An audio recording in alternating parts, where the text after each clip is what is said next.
Hello बच्चों, how are you. मैं कुमार आनंद आप लोगों का हमारी प्यारी सी यूट्यूब चैनल कॉन्सेप्ट वाला इंग्लिश पे स्वागत करता हूं। तो हमारी ये पार्ट्स ऑफ स्पीच की स्टोरी मेथड की पहली क्लास है। इससे पहले हमने पैराग्राफ मेथड को समाप्त कर लिया है और जिसमें हमारा जो है पार्ट्स ऑफ स्पीच अब उस लेवल पे आ चुका है कि हम किसी भी स्टोरी कहने का मतलब मेरा ये होता है कि हम किसी भी, मान लीजिए बिगिनर से यदि स्टार्ट करें 2, 3, 4, 5 कि किसी भी बच्चे की यदि इंग्लिश सब्जेक्ट यदि कोई बुक उठाते हैं तो उसके एक एक वर्ड के यदि आप पार्ट्स ऑफ स्पीच के बताने को अपने आप कैपेबल पाते हैं तो समझिए आपकी पार्ट्स ऑफ स्पीच और इंग्लिश ग्रामर को समझने की कैपेसिटी आपकी हाई हो रही है और आप डेवलप कर चुके हैं। तो हमने पहले लाइन मेथड देखा था, फिर हमने पैराग्राफ मेथड देखा और अब हमारा चल रहा है स्टोरी मेथड। इस पर भी कुछ स्टोरी मेथड करने के बाद हमारी पार्ट्स ऑफ स्पीच की क्लास समाप्त हो जाएगी। सिर्फ ये क्लास समाप्त होगी, लेकिन यदि मुझे बीच बीच में कोई किसी प्रकार का यदि कोई इंटरेस्टिंग स्टोरी लगेगा तो मैं रेगुलर अपडेट करते रहूँगा अपने प्लेलिस्ट में। ओके, तो हमारे लिए यह एक छोटी सी स्टोरी है जिसे हम अक्सर, चूँकि मैंने सोचा जब स्टोरी और पार्ट्स ऑफ स्पीच हम बेसिक से स्टार्ट कर रहे हैं तो स्टोरी क्यों ना बेसिक्स उठाया जाए। इसलिए मैंने क्या किया, ऐसा पहले बेसिक से एक स्टोरी को उठाया, फिर हम अपने धीरे धीरे स्टोरी के लेवल को हाई करते हुए चलेंगे। तो हमारा आज का जो स्टोरी है वो छोटा सा स्टोरी है जिसका हेडिंग है माय स्कूल, यानी कि मेरा विद्यालय। और हम लोग बचपन में अक्सर हमारे टीचर्स लोग जो हैं इस पे हमें बहुत सारे ऐसे लिखा चुके हैं और हम लोग भी इस पे लिखा करते थे। तो उसी लिखने के क्रम को हम लोग आगे बढ़ाते हुए आज यहाँ तक आ गए हैं और हम इस स्टोरी के पार्ट्स ऑफ स्पीच को धीरे धीरे और प्यारे तरीके से डील करना हम लोग क्या कर देंगे, इसे शुरू कर देंगे, ताकि हमारी जो इंग्लिश समझने की जो कैपेसिटी है या जो कैपेबिलिटी है उसको हम लोग और डेवलप कर सकें और आने वाले चैप्टर को हम आसानी से डील कर सकें, जिसमें हमारा प्रयास बहुत ही योगदान रहेगा। हमारा मतलब मेरा और आपका प्रयास, क्योंकि दोनों का म्यूचुअल अंडरस्टैंडिंग होना जरूरी है। मैं भी अपने तरफ से मेहनत कर रहा हूँ और आप भी अपने तरफ से मेहनत करते जाएं तो निश्चित आने वाला टाइम में हम लोग इंग्लिश ग्रामर के एक एक पॉइंट को डेवलप तरीके से सीख पाएंगे।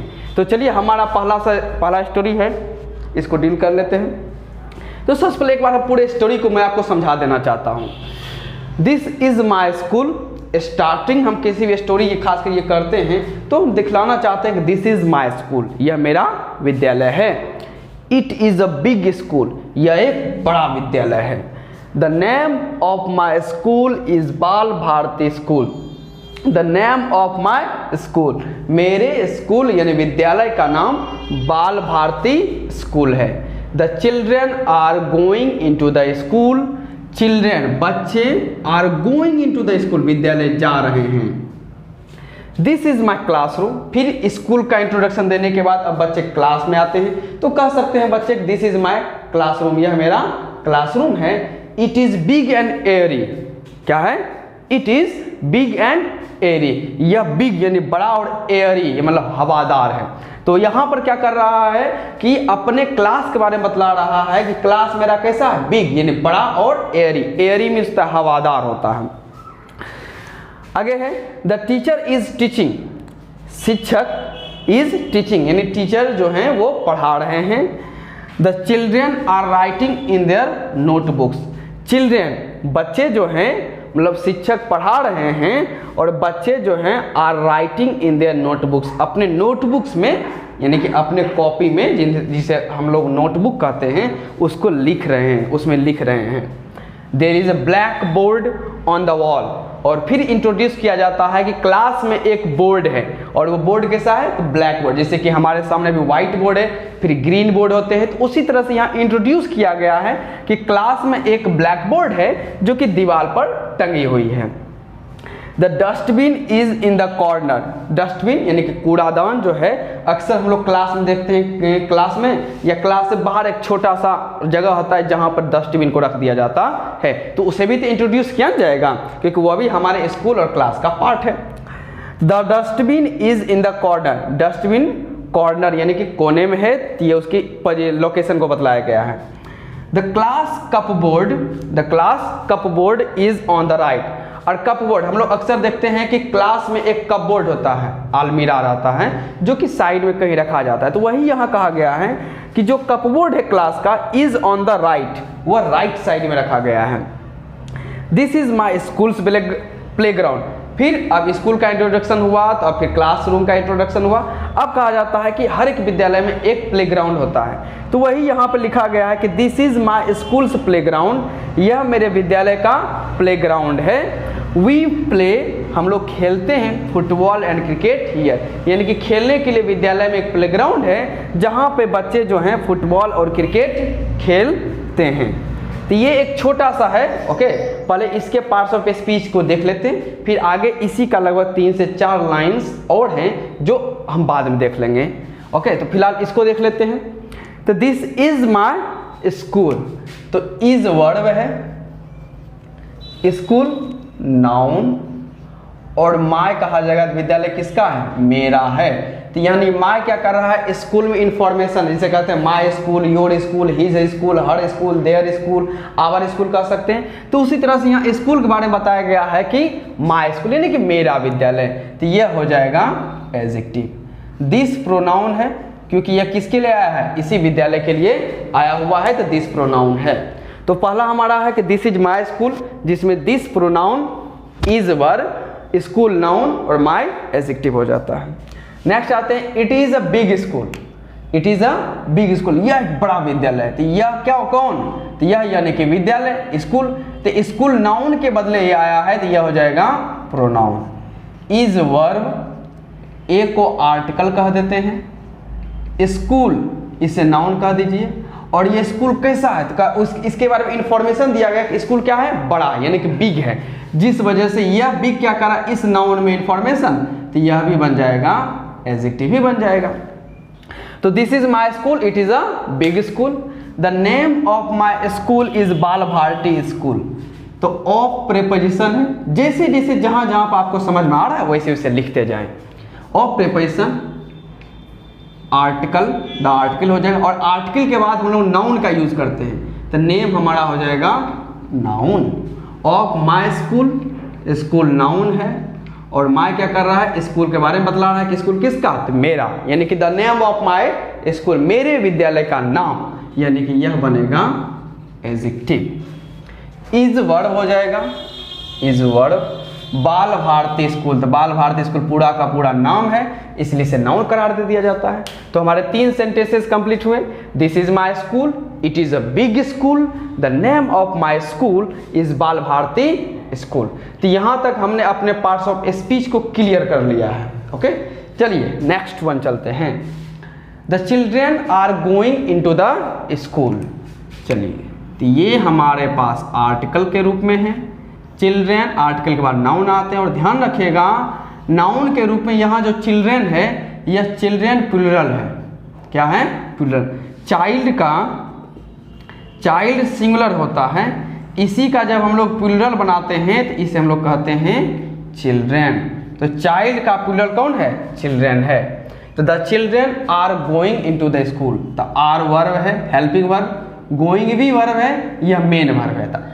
ये आर हेल्पिंग वर्ब हो जाएगा, गोइंग हो जाएगा main verb. Into the school, into preposition है, क्योंकि ये बतलाने का काम कर रहा है कि बच्चे जा रहे हैं, तो कहाँ जा रहे हैं, तो विद्यालय के अंदर जा रहे हैं। तो यह क्या कर रहा है, उसके मतलब कह सकते हैं स्थिति को बता रहा है, लोकेशन को शो कर रहा है, तो यह प्रीपोजिशन हो जाएगा। The article, school noun. तो चलिए हमारा एक और सेंटेंस कंप्लीट हुआ। The children are going into the school. The article, children noun, और नाउन में भी है प्लूरल, और किसका प्लूरल, ये तो चाइल्ड का प्लूरल होता है। आर वर्ब है, गोइंग भी वर्ब है, जिसमें से आर को हम लोग हेल्पिंग वर्ब कहते हैं, गोइंग को हम लोग मेन वर्ब कहते हैं। इनटू प्रीपोजिशन, क्योंकि लोकेशन को शो करने का काम करता है। The article, school noun. This is my classroom, तो दिस प्रोनाउन इज वर्ब। चलिए, माई क्लासरूम, तो सबसे पहले रूम की बात करें तो रूम नाउन है। अब ये रूम, कौन सा रूम, तो क्लासरूम, तो जिस वजह से ये रूम के बारे में इंफॉर्मेशन मिला तो यह हो जाएगा एडजेक्टिव। जैसे कि क्लासरूम है, उसी प्रकार से हम कह सकते हैं गेस्ट रूम भी होता है, बाथरूम होता है, बेडरूम कह सकते हैं। तो रूम तो होते हैं, लेकिन रूम में भी कौन सा रूम, तो यहाँ रूम के बारे में इंफॉर्मेशन दिया गया कि क्लासरूम के बारे में बात की जा रही है, तो एडजेक्टिव है। फिर आ जाते हैं कि माँ क्या कर रहा है, तो माँ फिर बतला रहा है रूम के बारे में कि अब वो कमरा किसका है, तो मेरा, यानी कि यहाँ पर ये भी नाउन के बारे में बतला रहा है, तो ये हो जाएगा adjective. It is big and airy, तो इट यह जो है बड़ा और हवादार है, तो यह कौन, यही रूम के बारे में। तो यहाँ रूम के बदले में यह इट आया हुआ है, यहाँ रूम के बारे में इंफॉर्मेशन देने का काम इट नहीं कर रहा है, बल्कि रूम को हटाकर यहाँ पर क्या कर दिया गया, इट। जैसे हम यह भी कह सकते हैं ना, the room is big and airy, बात तो फिर भी सही होगा, the room is big and airy, लेकिन यहाँ रूम का रिपीटिशन हो जाएगा, जिस वजह से इसे अवॉइड किया जाता है कि एक ही चीज बार बार ना आते रहे, तो जिसके वजह से यहाँ पर क्या रख दिया गया है, इट, यानी कि यह ठहरा pronoun. Is verb, big, it is big, तो यह बिग क्या कर रहा है, उसी रूम के बारे में बतला रहा है, तो नाउन के बारे में इंफॉर्मेशन दे रहा है कि रूम कैसा है, तो बड़ा है, तो यानी यह बनेगा एडजेक्टिव। एंड कंजंक्शन, और एरी हवादार, यह भी कमरे के बारे में बतलाया है, यानी यह भी एडजेक्टिव ही है। द टीचर इज टीचिंग, तो यह द आर्टिकल, टीचर आर्टिकल के बाद नाउन आता है, इज वर्ब, और टीचिंग भी वर्ब ही है। अब जब दो वर्ब है तो इज हमारा हो जाएगा हेल्पिंग वर्ब और टीचिंग हो जाएगा हमारा मेन वर्ब। तो द टीचर इज टीचिंग हमारा कुछ और हिस्सा पूरा हुआ। एक बार फिर से मैं पढ़ देता हूँ। This is my school, it is big, it is a big school, the name of my school is Bal Bharati school, the children are going into the school, this is my classroom, it is big and airy, मतलब यह बड़ा और हवादार है। तो big और एरी दोनों adjective है और दोनों एडजेक्टिव को जोड़ने का काम यहाँ कंजंक्शन एंड ने किया है। द टीचर इज टीचिंग, जो शिक्षक हैं ये पढ़ा रहे हैं। आगे आते हैं, the children are writing in their notebooks, फिर से आते हैं। अब यहाँ से कह सकते हैं इसे हम लोग आर्टिकल कह दीजिए, बहुत अच्छा रहेगा द को। आर्टिकल के बाद फिर नाउन आना चाहिए, तो चिल्ड्रन नाउन है और नाउन में भी चिल्ड्रन कैसा नाउन है, सिंगुलर और प्लूरल, तो प्लूरल। आर वर्ब है, राइटिंग भी वर्ब है, जिसमें आर हेल्पिंग वर्ब हो जाएगा, राइटिंग हो जाएगा main verb. In their notebooks, in preposition है, नोटबुक्स नाउन है, और नाउन में भी कौन सा कैसा नाउन, सिंगुलर या प्लूरल, तो पता चलेगा नोटबुक सिंगुलर होता है, इसी का प्लूरल फॉर्म बना हुआ है नोटबुक्स, तो नोटबुक्स हमारा नाउन होगा, प्लूरल फॉर्म है। अध्ययन, वो नोटबुक किनका है, तो उन लोगों का, इन सभी बच्चों का, तो नोटबुक के बारे में इंफॉर्मेशन है, तो यह एडजेक्टिव है। There is a black board on the wall, तो चलिए इज वर्ब है, ए को आर्टिकल कह दीजिए, ब्लैक बोर्ड, तो बोर्ड नाउन है, और ये नाउन में तो अब बोर्ड के बारे में हमें ये बतलाया गया कि व्हाइट बोर्ड है कि ब्लैक बोर्ड है कि ग्रीन बोर्ड है। तो यदि कोई बोर्ड है उसके बारे में आप इंफॉर्मेशन देंगे तो आप कह सकते हैं ये ब्लैक बोर्ड है, या व्हाइट बोर्ड है, या ग्रीन बोर्ड है। तो यानी यहाँ पर ब्लैक जो है ये इस बोर्ड के बारे में इंफॉर्मेशन है, जिस वजह से यह बनेगा एडजेक्टिव। तो there is a black board on the wall, अब वो ब्लैक बोर्ड कहाँ है, ऑन द वॉल, दीवार पर टंगी हुई है, तो यानी यहाँ ऑन क्या कर रहा है, उसके लोकेशन को शो कर रहा है, जिस वजह से यह बनेगा प्रीपोजिशन। ऑन द वॉल, तो द आर्टिकल है और आर्टिकल के बाद वॉल क्या होता है, नाउन। चलिए अब इसमें एक बच गया देयर, जिसके बारे में हमने आपको पिछले क्लास में बता चुके हैं कि यहाँ देयर को हम लोग एक्सप्लीटिव कहते हैं, एक्सप्लीटिव, ये ध्यान रखिएगा। आगे देयर पे मैं कह सकता हूँ कि देयर पे हम लोग एक अलग से क्लास रखने वाले हैं कि देयर का क्या क्या काम हो सकता है। ओके, देयर किस प्रकार से नाउन भी हो सकता है, किस प्रकार से ये प्रोनाउन भी होता है, एडवर्ब भी होता है, तो ये सारे के सारे हम लोग क्लास अलग से करेंगे। लेकिन फिलहाल आप लोग इतना ही ध्यान रखें कि देयर जब भी इस फॉर्म में आए, जिसे हम लोग अक्सर इंट्रोडक्टरी सब्जेक्ट कह देते हैं, वास्तव में इसका नाम इंग्लिश ग्रामर में रखा गया है एक्सप्लीटिव। इसके बारे में आगे जानकारी रखेंगे, लेकिन फिलहाल इतना जानिए कि देयर क्या है, एक्सप्लीटिव है। नेक्स्ट आ जाते हैं, the dustbin is in the corner, तो डस्टबिन नाउन है, द आर्टिकल हो जाएगा, तो आर्टिकल के बाद नाउन चाहिए था, डस्टबिन आ गया। इज, तो इज वर्ब है, इन द कॉर्नर, अब ये डस्टबिन कहाँ पर है, तो पता चला है डस्टबिन कहाँ है, कॉर्नर यानी कि कोने में है। तो डस्टबिन के लोकेशन को बतलाने का काम कर रहा है कि डस्टबिन जो है वो कहाँ रखा हुआ है, तो इन द कॉर्नर, कॉर्नर है लेकिन इन द कॉर्नर, तो यहाँ इन क्या कर रहा है, डस्टबिन और कॉर्नर को रिलेट करने का काम कर रहा है, और एक तरह से कहें तो डस्टबिन के लोकेशन को बतलाने का काम कर रहा है। और जो भी ऐसा काम करता है उसे हम लोग कहते हैं प्रीपोजिशन। द कॉर्नर, द हमारा आर्टिकल है और आर्टिकल के बाद आता क्या है, नाउन है। The class cupboard is on the right. अब फिर से आते हैं क्लास कपबोर्ड, तो कपबोर्ड नाउन है। अब ये नाउन कहाँ का है, मतलब कपबोर्ड जो है कहाँ का है, क्लास वाला कपबोर्ड। तो कपबोर्ड के बारे में हमें इंफॉर्मेशन मिला कि हम किस कपबोर्ड के बारे में बात करें, तो क्लास में जो कपबोर्ड है तो वह कपबोर्ड के बारे में हमें इंफॉर्मेशन मिला हुआ है, यानी कि यह बनेगा एडजेक्टिव और यह article. The class cupboard is हमारा हो जाएगा verb. On the right, on the right, फिर उसके पोजीशन को बतलाया जा रहा है, इन लोकेशन को, तो ऑन प्रीपोजिशन हो जाएगा। द को कह सकते हैं आर्टिकल कह सकते हैं, और राइट हमारा नाउन हो जाएगा। और कैसे पहचानेंगे, तो हमें पता है कि आर्टिकल के बाद हम लोग नाउन का इस्तेमाल करते हैं, तो उसके अकॉर्डिंग भी नाउन राइट हमारा नाउन हो जाएगा। नेक्स्ट आ जाते हैं कि this is my schools playground. 1 minute मिट गया थोड़ा सा। This is my schools playground, तो दिस प्रोनाउन है, इज वर्ब है। अब आ जाते हैं प्लेग्राउंड, तो हमारा नाउन हो जाएगा। अब ये प्लेग्राउंड, तो प्लेग्राउंड के बारे में पता चला हम किस प्लेग्राउंड के बारे में बात कर रहे हैं, तो स्कूल का जो है प्लेग्राउंड उसके बारे में, यानी कि प्लेग्राउंड के बारे में इंफॉर्मेशन है जो कौन दे रहा है, स्कूल्स दे रहा है, जिस वजह से यह क्या बनेगा, एडजेक्टिव बनेगा।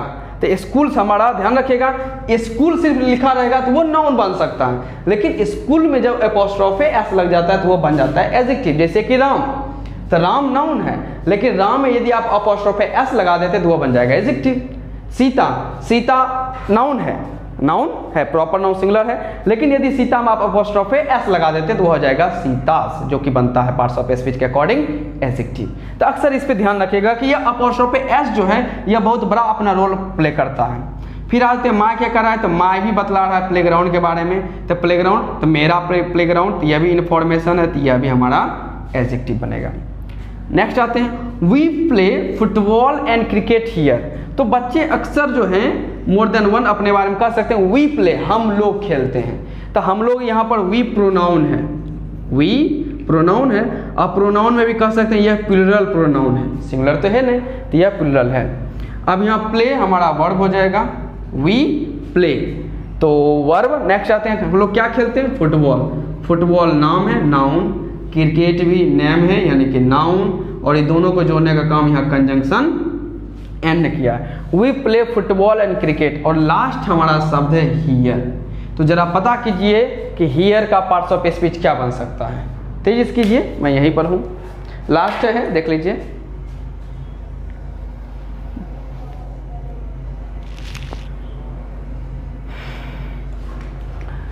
We play football and cricket here, imagine कीजिए और तेजी से चेक कीजिए कि हियर क्या बनेगा।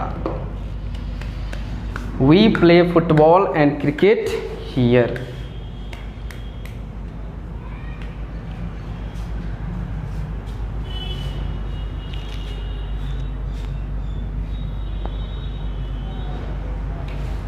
चलिए देखते हैं, वी प्ले हम लोग खेलते हैं, कहाँ खेलते हो, तो हियर यानी यहाँ खेलते हैं। तो यह जो हियर है, यह जो इन्फॉर्मेशन दे रहा है, यह इन्फॉर्मेशन दे रहा है कि प्ले के बारे में, कि हम लोग खेलते हैं तो कहाँ खेलते हैं, हियर खेलते हैं, यानी कि हमें प्लेस के बारे में बतला रहा है। किसके बारे में बतला रहा है, प्लेस के बारे में बतला रहा है। और प्लेस के बारे में जो बतलाता है उसे हम लोग क्या कहते हैं, एडवर्ब कहते हैं जी, एडवर्ब कहते हैं। और एक तरह से देख सकते हैं कि यह जो इन्फॉर्मेशन देने का काम कर रहा है, यह इन्फॉर्मेशन दे रहा है वर्ब में, और वर्ब में इन्फॉर्मेशन देने वाला भी शब्द क्या होता है, एडवर्ब ही होता है।